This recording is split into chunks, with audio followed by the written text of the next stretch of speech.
Hello friends, শুভ বিকাল। তোমরা সবাই কেমন আছো? আশা করছি তোমরা সবাই খুব ভালো আছো, সুস্থ আছো। ফ্রেন্ডস, আমিও ভালো আছি, সুস্থ আছি, কিন্তু আমার মার শরীরটা আবার খুব খারাপ হয়েছে। শরীর খারাপ বলতে বাহাতে তার এত যন্ত্রণা হচ্ছে যে হাত নাড়াতে পারছে না। আমি আজকে একটা জাপানি বাম 499 দিয়ে কিনে নিয়ে আসলাম।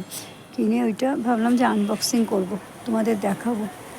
তারপর বাড়িতে গেলাম, বাড়িতে নিয়ে মানে আসার সাথে সাথে ওইটা নিয়েই চলে গেছে বাড়িতে। দুপুরবেলা গেছিলাম, প্রত্যেক দিন দুপুরবেলা যাই মায়ের সাথে দেখা করে আসতে। গিয়ে মাকে শুনি যে মার খুব ব্যথা হাতে। ঠিক আছে, ভালোই হলো তাহলে। ওইটা ওখানে আনবক্সিং করলাম, করে মাকে লাগালাম। ওইটা 3টের সময়। তো এখন মাকে ফোন করে বললাম এখন ব্যথাটা কেমন আছে। মা বলছে আগের থেকে অনেকটা কম। এই দেখো, আজকে পুরোটা করতে পারিনি, অল্প একটু করে করেছি, কারণ এখানে যে অবস্থা পুরো করা মানে বিপদ আছে। করেছি, করে দেখো বেগুন গাছগুলোকে তুলে দিয়েছি, পাতাগুলো কেটে দেবো, কাল পরশু নাগাদ কেটে দেবো বড় বড় পাতাগুলোকে। আরে দেখো কতগুলো বেগুন হচ্ছে, একটা, দুটো, তিনটে,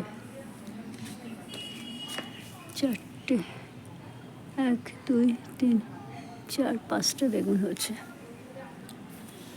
এইটা হলো গরমের বেগুন গাছ। আমাদের তো শীতের বেগুন গাছগুলো চালিয়ে দিয়েছিল, মানে বিক্রি করছে, উনি নিজেও জানেন না যে এটা আসলে শীতের বেগুন না গরমের বেগুন। আর কালকে এই যে বড় পেঁপে গাছের যে লম্বা গাছটার যে পেঁপেগুলো হয়েছে, সেই পেঁপেগুলো কালকে সব পেড়ে ফেলবো। ওই জন্যে আরও বেশি করে পরিষ্কার করলাম, সবই পরিষ্কার করছি অল্প অল্প করে। আর কচু গাছটাকে এখানে নিয়ে এসে দিলাম।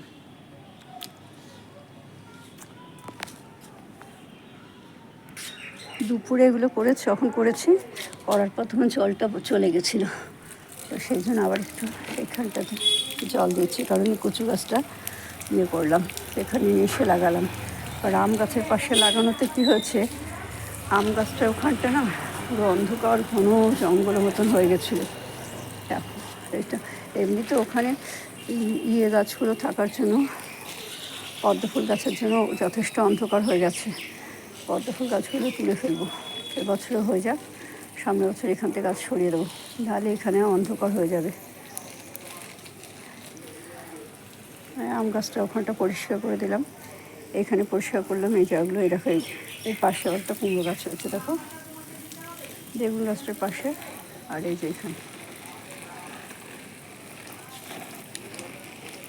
কুমড়ো গাছটাকে এখানে সরিয়ে দিয়ে পরিষ্কার করেছি। তো গাছের তলায় দেখো ভর্তি লঙ্কা হয়েছে, লাল লাল সব লঙ্কাগুলো এখন পর্যন্ত হয়েছে।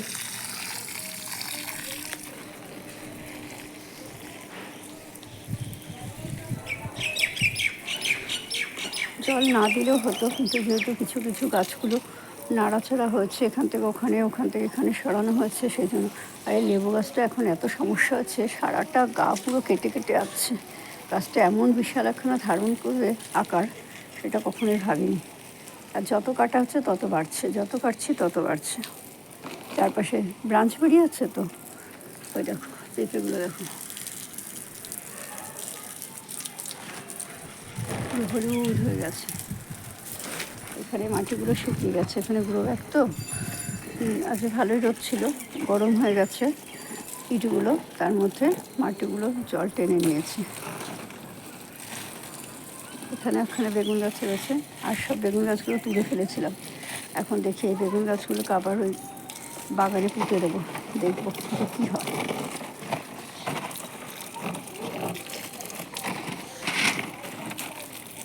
আজকে আমাদের এখানে একটা তারা মায়ের পুজো হচ্ছে, এরপর যাবো সন্ধ্যাবেলায়, একটু পুজো দিয়ে আসবো।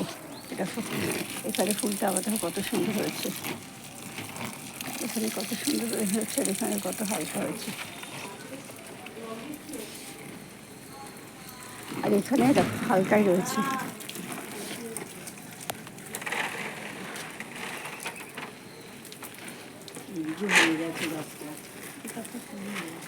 তো তোমাকে তখন বলছিলাম, 1 মিনিট। ও বললো যে এই গাছে অনেকগুলো বীজ হয়েছে, কাটোয়াটাটা খাবে তো বলো।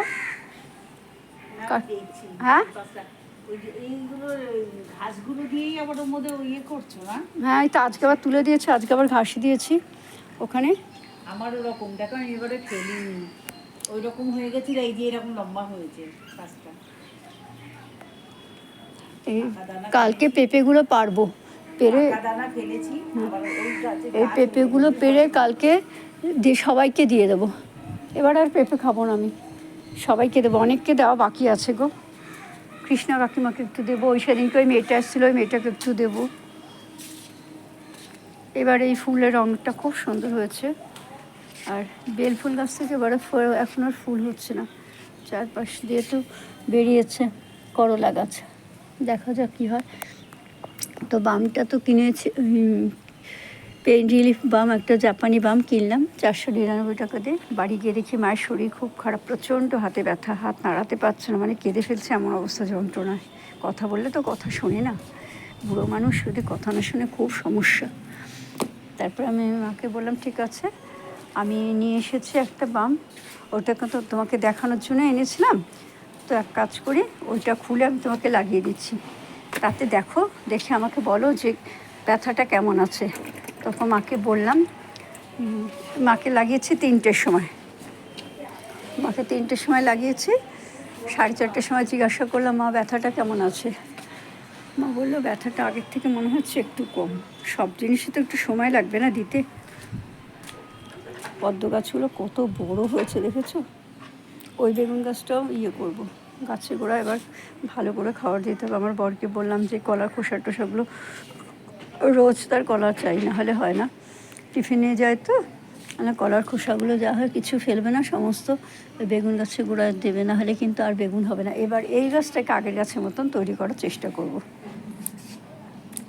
দেখো এখানে পেঁপে গাছটাতে দেখো আবার কত সুন্দর ফুল হয়েছে, বুঝেছো, আর ফুল এসেছে, এবার মনে হয় গাছটা দাঁড়িয়ে যাবে। আর কালকে ওই পেঁপেগুলো পারবো, পেরে আমি আর খাবো না, সবাইকে দিয়ে দেবো, যাদের যাদের দেওয়া হয়নি তাদের তাদের দেবো। যে মেয়েটা টপ দিয়েছিল ওকে দেবো, ওর হাজব্যান্ড মারা গেছে, 1 বছর হলো, ওর সংসারে খুব কষ্ট। 2,500 টাকা একটা বাড়িতে রান্না করে পায়, 2,500 টাকা কি আর মানুষের সংসার চলে গো?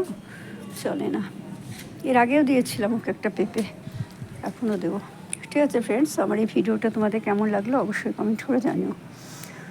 আর এই দেখো অল্প অল্প করে ঘাস তুলেছি, একবারে ঘাস তোলা সম্ভব না আমার পক্ষে, রোজ এগুলো তুলবো, কারণ ছায়া পড়ে আছে তো, তুলে পরিষ্কার করবো। সবচেয়ে ডেঞ্জার হলো পেছনের দিকটা, খুব ডেঞ্জার, ওখানেই প্রচুর রয়েছে গিরগিটি। সমস্ত গাছের গোড়ার মধ্যে দিয়ে দিয়েছিলাম, এখন আর গাছের গোড়া দেবো না, গাছের গোড়া দিতে ভয়ও লাগছে, কারণ বৃষ্টি বদল চলে আসছে তো, পোকামাকড়ে ভয় থাকে। ঠিক আছে ফ্রেন্ডস, দেখা হবে আগামী একটা ভিডিওর সাথে, ততক্ষণ হয়তো তোমরা সবাই খুব ভালো থেকো, সুস্থ থেকো, আনন্দে থেকো। আর আমার ভিডিওগুলো তোমাদের ভালো লাগলে লাইক করো, শেয়ার করো, সাবস্ক্রাইব করো, আর কমেন্ট অবশ্যই করো। Bye, tata.